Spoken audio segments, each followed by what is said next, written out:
134 days have passed since the Denver Nuggets won the 2023 NBA Finals, and today we finally have the NBA back in our lives, with the defending champs hosting the Lakers and the Warriors hosting the Suns.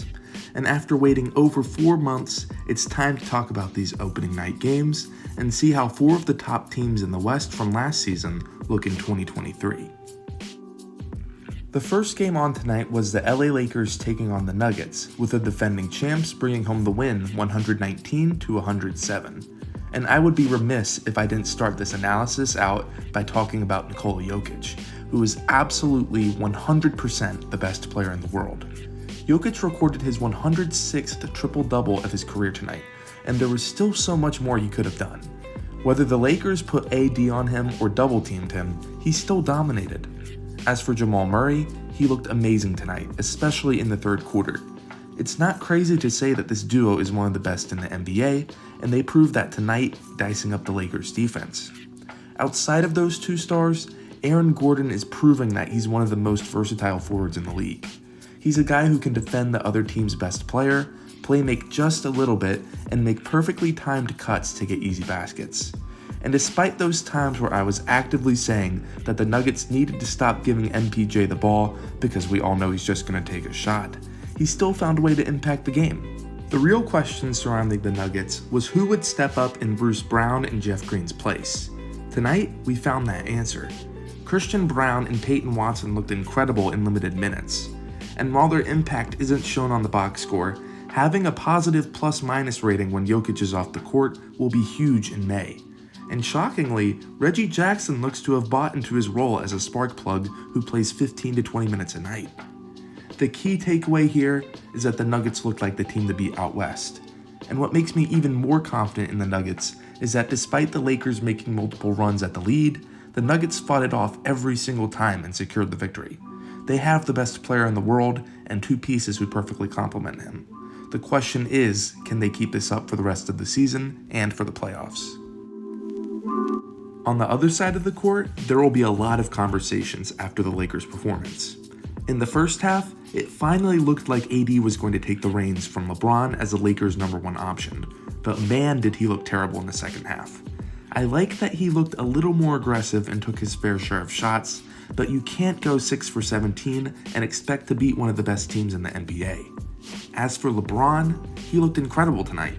When James was on the court, the Lakers looked fluid on offense and attentive on defense. And even at age 38, LeBron is still a bulldozer when he drives into the paint. But when LeBron was on the bench, the Lakers just didn't look the same. And the biggest disappointment of the night for me was Austin Reeves.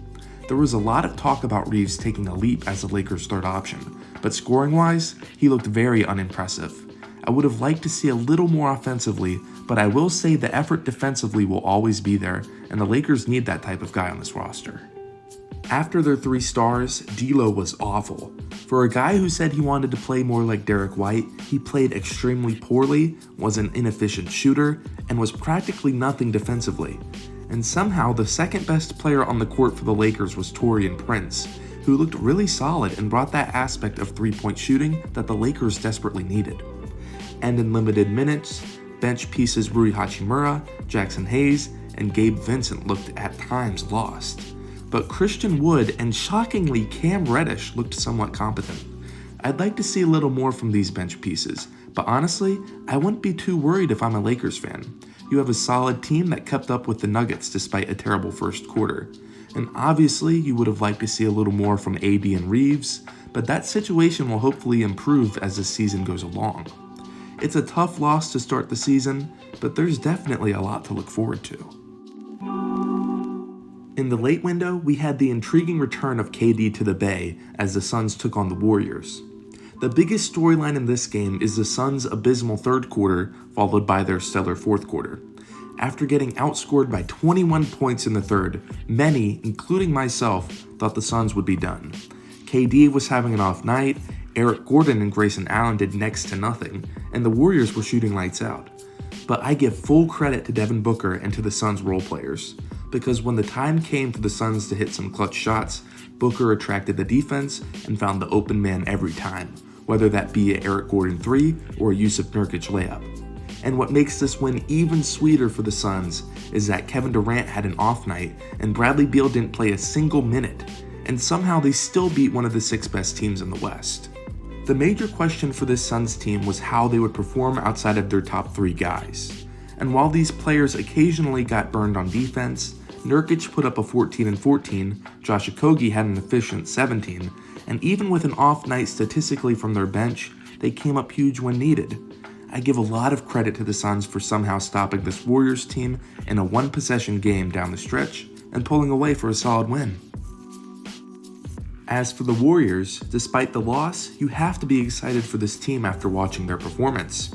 While their first half went as terribly as one would imagine, their third quarter was absolutely lights out. They showed that even without Draymond, they can still hang and even go on a big run against one of the top teams in the league. And all of that was with a subpar Curry game and bad games from Clay, CP3, and Wiggins. What we learned tonight is that somehow this 3-guard experiment has potential, because without Draymond, CP3 slid into the starting lineup, and after a shaky first half, looked like a natural in this Warriors offense. It's going to be interesting to see how this lineup meshes if they decide to keep CP3 in the starting lineup, but it's at least worth a try to see how this small ball lineup would work.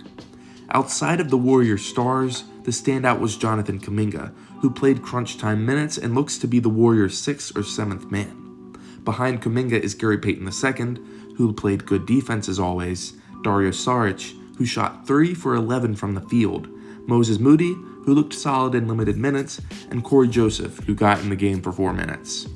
What makes this team dangerous in my eyes is not only the firepower that their 3 stars bring, but it's also the fact that a Warriors team has depth for the first time in a while, because when Steph was on the bench, this team actually held their own. On an opening night with lots of star power and 4 teams that are looking to win an NBA title, there were a lot of positives. Of course, it's only game 1, so take what you saw tonight with a grain of salt. But all 4 teams had their flashes of brilliance, and I wouldn't be shocked if these are the 4 teams that we're left with in the conference semifinals. But what do you think about opening night? Comment below which team impressed you the most tonight, and don't forget to subscribe for more NBA videos just like this one.